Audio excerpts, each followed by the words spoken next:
तो आप मेहनत करते रहें। इस दुनिया में कोई आपका साथ देने वाला नहीं है यार, ना दोस्त ना रिश्ते।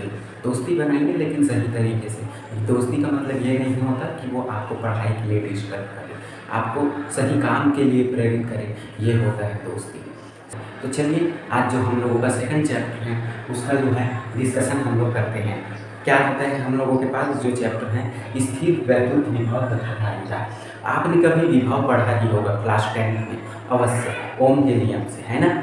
तो होता क्या है विभव विभवांतर। विभवांतर का मतलब समझिए, जैसे आपके पास कोई टॉपिक होता है, नदी का जल बहता है, तो आपके पास, या ये मान के चलिए आपके पास 2 बॉटल में पानी है, उस पानी में थोड़ा एक बॉटल में ज़्यादा भरा हुआ है, एक में कम भरा हुआ है, तो दोनों में होगा क्या, थोड़ा सा जल का अंतर है तो वो जल का अंतर हो गया, उसको मैच करोगे तो हमेशा कम से ज़्यादा की, ज़्यादा से कम की ओर प्रवाहित होता है। वैसे ही विभवांतर जो होता है 2 बिंदुओं में विभव का अंतर है। ओके, आपके पास विद्युत क्षेत्र में जो एकांक धन आवेश होता है उसे एक बिंदु से दूसरे बिंदु में ले जाने में, ठीक है, एक बिंदु से। जैसे फॉर एग्जाम्पल हम लोगों के पास क्या है, ये मान के चलिए ये एक विभव है और यहाँ है, ये आपके पास क्या है पॉइंट, यहाँ भी मान लीजिए और यहाँ यू मान लीजिए। तो हम क्या करते हैं विद्युत धन आवेश को, ये जो हमारे पास धन आवेश है इसे पॉइंट यू बी से ए तक लेके जाने में जितना हमें कार्य करना पड़ता है वही हम लोगों के पास क्या होता है, इन दोनों के जो विभव में अंतर है वो विभवांतर कहलाते हैं। तो विभवांतर को डेल बी से प्रदर्शित किया जाता है। तो del b is equal to आपको क्या मिलने वाला है, कार्य करना पड़ रहा है, ठीक है। तो आपके पास यू बी माइनस का यू ए डिवाइडेड बाई आपके पास आर एस।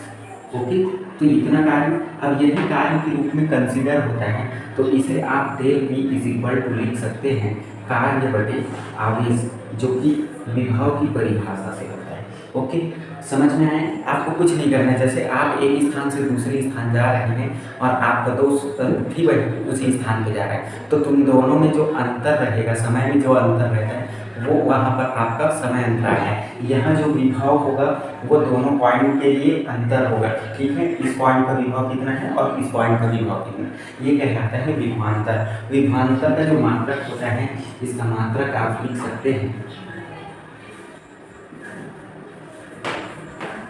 ये मात्रक होता है वोल्ट, ठीक है।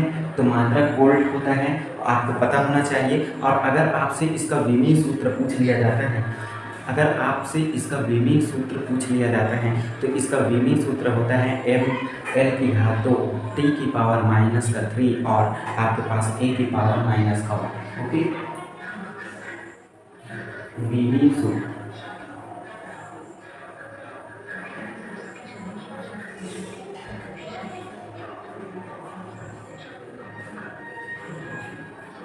वो होता है m l की पावर 2 t की पावर -3 और a की पावर -1 होता है। ये आपके पास क्या है, विभवांतर होता है। तो उम्मीद करता हूँ विभवांतर समझ में आया होगा। नहीं आया है तो एक बार वीडियो को पॉज करके देखिए, 2 चीज़ों का अंतर है, बस इतना समझिए, वही विभवांतर कहलाता है। तो आप 2 बिंदुओं के विभव में अंतर को विभवांतर भी लिख सकते हैं। क्लियर। फिर आते हैं हम लोगों के पास विभव। तो विभव देखते हैं कैसा होता है। फिर इसके बाद हम लोगों के पास जो टॉपिक है वो है विभव। विभव क्या होता है, एकांक धन आवेश को अनंत से विद्युत क्षेत्र के किसी बिंदु तक लाने में बाह्य बल द्वारा जितना कार्य करना पड़ता है उसे हम लोग क्या कहते हैं, विभव कहते हैं। विभव बराबर आप लिख सकते हैं आप कार्य बटे आवेश, ठीक है। ये विभव का फॉर्मूला होता है। जैसे थोड़ा सा समझिए, ये क्या बोलना चाहता है, हमारे पास कोई Q0 आवेश है, ठीक है। इसे हम अनंत से लेके आ रहे हैं, अनंत से Q0 आवेश को विद्युत क्षेत्र जैसे ये Q आवेश है उसके किसी बिंदु तक लाने में हमें जितना कार्य करना पड़ जाता है, ठीक है।